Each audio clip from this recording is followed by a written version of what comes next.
అందరికీ శుభోదయం అండి. కాకినాడలో ఉన్న చాగంటి కోటేశ్వరరావు గారి గోశాలకి రావడం జరిగింది. మనం ట్రావెల్ చేసి వచ్చేటప్పుడు కోటేశ్వరరావు గారి ఆ ఫోటో ఉంది కదండి, అక్కడి నుంచి గోశాలకి వెళ్ళే దారి అని డైరెక్షన్ పెట్టి ఉంటుందన్నమాట.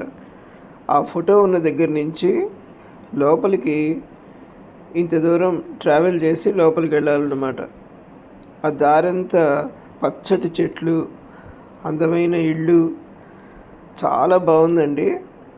ఫైనల్గా చివరికి ఈ చాగంటి వారి గోశాల వస్తుంది. కాకినాడ వెళితే తప్పకుండా ఈ గోశాలకు వెళ్ళాలి అని ఒక సంకల్పం చేసుకోవడం జరిగిందండి. చాలా రోజుల నుంచి అనుకుంటున్నది ఈ రోజుకి అది సాకారమైందనమాట. అంటే కుదిరింది. ఈ గోశాల కూడా ఎంతో పరిశుభ్రంగా చాలా నీట్గా మెయింటైన్ చేస్తున్నారండి.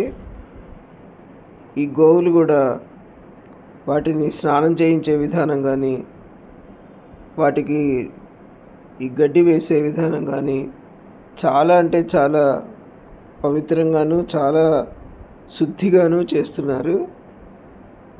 మాకు అయితే అది అట్లాగే అనిపించింది అనమాట. ఆవులు కూడా ఎంత శుభ్రంగా, ఎంత నీట్గా, ఆరోగ్యకరంగా ఉన్నాయంటే చూడంగానే దండం పెట్టాలి అనిపించేలాగా అనిపించింది. మీరందరూ కూడా తప్పకుండా చూసి తప్పకుండా ఒకసారి ఈ గోశాల దర్శనం చేసుకోవాలి అని సంకల్పం చేసుకుంటే తప్పకుండా మనం రాగలుగుతామండి. మీరందరూ కూడా చక్కగా ఈ గోమాత దర్శనం చేసుకుని ఆ గోమాత ఆశీర్వచనం పొందండి. Thank you very much for watching my video. Thank you. జై గోమాత. జై జై గోమాత.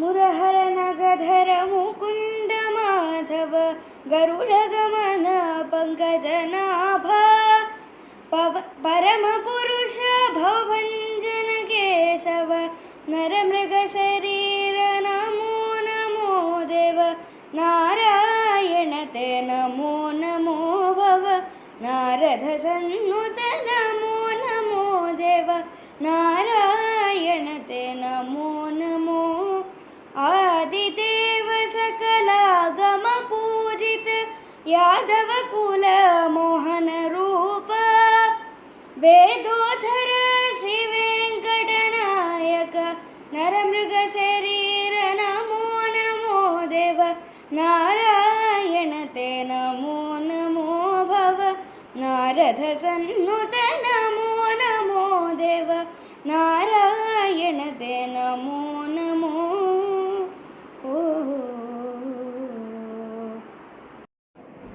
మనం ఇప్పుడు మంచి గోశాలలో ఉన్నాము. చక్కటి గోవర్ణన చెప్పుకుందాం. అందరూ వినండి.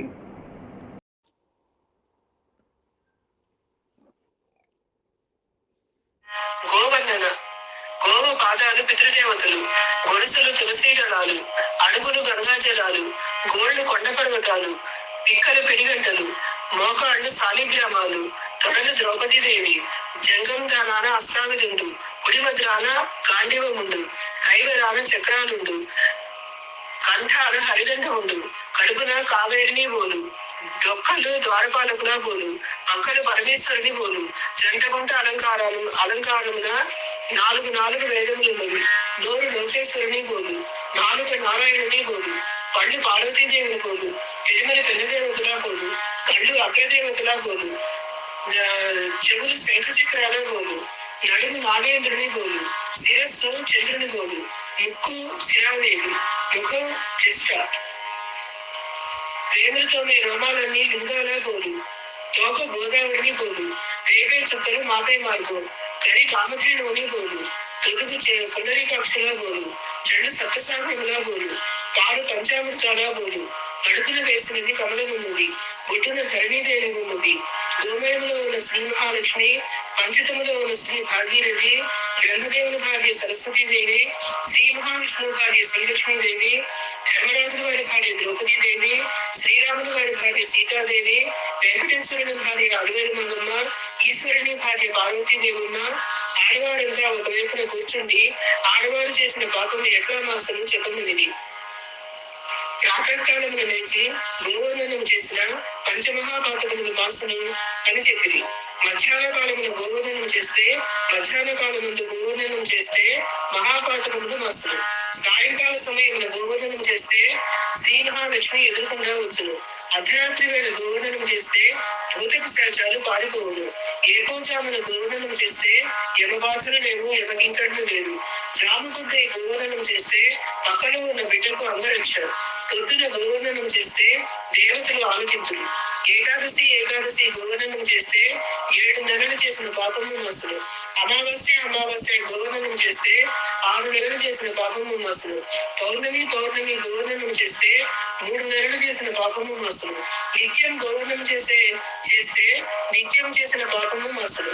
ఎరిగి చేసిన పాపము, ఎరక చేసిన పాపము, అంటు కలిపిన పాపము, ముట్టు కలిపిన పాపము, కలి చేసిన పాపము, కరక చేసిన పాపము మసులు. నిత్య గోవర్ణనం చేసే వనిత వస్తుందయ్యా వైకుంఠానికి అనేది. ఎట్లా వస్తుంది? పుయ్యని గడ్డు పొగించి, అరకని గడ్డు అరకించి, ముగ్గులు చాల పెట్టించి, దేవేంద్ర వస్త్రాలు తెల్లగా ఉంచుకుని, 6 పుట్ల పసుపు పూసుకుని, 3 పుట్ల కుసుపు పెట్టుకుని, నగరంతో ఛాయగా 5వ తనం చేస్తూ, ముందు 300,000 ముత్తైదువులు, వెనుక 1000 బ్రాహ్మణులు, ఆటలా పాటలా సంగీతాల సాహిత్యాల వస్తోందయ్యా వైకుంఠానికి అనేది. ఎనకముక్కు కాపుల విడద్రోని, వజ్రదండ గురుగులను పారుద్రోని, కాకండి పేరి కడగండి కాళ్ళు కూర్చున్న సింహాసనమును కూర్చోబెట్టి, లోకాస్నానాలను కానుగడిగి, పచ్చి బక్కలు పండుటాకులు ఇచ్చి, సత్యనానికి భూలోకానికి ఆనందీయమను. ఇస్త్రీ అక్క మెచ్చితిని చామ, మళ్ళీ కొరవమ్మ మహేశ్వరుని లింగపుత్రాల, ఇంకా కొరవమ్మ శ్రీ మహాలక్ష్మీవతురాల అనేను. అర్ధగడుగు ఇంగువ చెల్లె ఎందు కావలను, 60 పుట్ల రాజనాలు చెల్లె ఎందు కావలను, 6 పుట్ల పప్పు చెల్లె ఎందు కావలను, 30 ఉప్పు చెల్లె ఎందు కావలను. ఇస్త్రీ అక్క మెచ్చుతించామా, ఇంకా కొరవమ్మ మహేశ్వరుని లింగపుత్రాల, మళ్ళీ కొరవమ్మ శ్రీ మహాలక్ష్మీవతురాల అనేను. 17 మంది కొడుకులు కావలను స్వామి అనేను. ఉత్తరమున ఊళ్ళో వేలేవాడే కొడుకు, దక్షిణమున ధనం సంపాదించేవాడే కొడుకు, తూర్పున జూదమాడేవాడే కొడుకు, పడమిట భారతమును చదివేవాడే కొడుకు, పట్టుబట్టలు తీసుకొచ్చి పెట్టెలో పెట్టి అమ్మ వస్త్రదానం చేయమన్నవాడే కొడుకు, కాయగూరలు తెచ్చి గంపలో పెట్టి అమ్మ శాఖాదానం చేయమన్నవాడే కొడుకు, పట్టి మంచము పరుపు వేసి అమ్మ శయ్యాదానం చేయమన్నవాడే కొడుకు, అన్నం వండి ఆరబోసి అమ్మ అన్నదానం చేయమన్నవాడే కొడుకు, పాడి గోవులు తెచ్చి ఇచ్చి అమ్మ గోదానం చేయమన్నవాడే కొడుకు, బంగారం తెచ్చి ఇచ్చి అమ్మ సువర్ణదానం చేయమన్నవాడే కొడుకు, నక్కింట కూర్చున్న వచ్చి పాలిగొమ్మన్నవాడే కొడుకు, కూర్చుంటే ఒళ్ళోకి వచ్చి పాలిగొమ్మన్నవాడే కొడుకు, అందెలవాడే కొడుకు, గజ్జలవాడే కొడుకు, మువ్వలవాడే కొడుకు, ఇస్త్రీ అక్క మెచ్చితిని చామ, మళ్ళీ కొరవమ్మ మహేశ్వరుని లింగపుత్రాల, ఇంకా కొరవమ్మ శ్రీ మహాలక్ష్మి వతురాల అనను. నేను నా అత్తగారి అత్త మునిమనులను ఎత్తి ముచ్చోలను పాడి, ముత్యపు రత్నాల ఆభరణములను పెట్టుకుని, 6 పుట్ల పసుపు పూసుకుని, 3 పుట్ల కుంకుమ పెట్టుకుని, నవరంగ ఛాయల 5వ తనం చేస్తూ ఎప్పుడు ఇలా ఉండకోరిచిన స్వామి అనను. ఇస్త్రీ అక్క మెచ్చితిని చామ, మళ్ళీ కొరవమ్మ మహేశ్వరుని లింగభక్తురాల, ఇంకా కొరవమ్మ శ్రీ మహాలక్ష్మి వతురాల అనను. నేను నా తండ్రిని కన్న తండ్రి మునిమనవులను ఎత్తి ముచ్చోలను పాడి, ముచ్చపు రత్నాల సొమ్ములను పెట్టుకుని, 6 పుట్ల పసుపు పూసుకుని, 3 పుట్ల కుంకుమ పెట్టుకుని, నవరంగ ఛాయలో 5వ తనం చేస్తూ ఎప్పుడు ఇలా ఉండకోరుచిన స్వామి అనను. ఇస్త్రీ అక్క మెచ్చితిని చామ, మళ్ళీ కొరవమ్మ మహేశ్వరుని లింగపుత్రాల, ఇంకా కొరవమ్మ శ్రీ మహాలక్ష్మి వతురాల అనను. 3 అల్లుళ్ళు 3 కూతుళ్ళు కోరిచిన స్వామి అనను. ఈశ్వరుని బోల అల్లుడు, విష్ణుదేవుని బోల అల్లుడు, బ్రహ్మదేవుని బోల అల్లుడు, పార్వతీదేవుని బోల కూతురు, లక్ష్మీదేవుని బోల కూతురు, సరస్వతీదేవుని బోల కూతురు కోరిచిన స్వామి అనను. హస్త కంకణాల తల్లి అన్నపూర్ణ తల్లి కాశీ విశ్వేశ్వరుడా కాలభైరవుడా బుద్ధితో కైలాసం ఇచ్చి రక్షించు స్వామి.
ప్లేట్ ఇస్తారు.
కూర్చోవచ్చు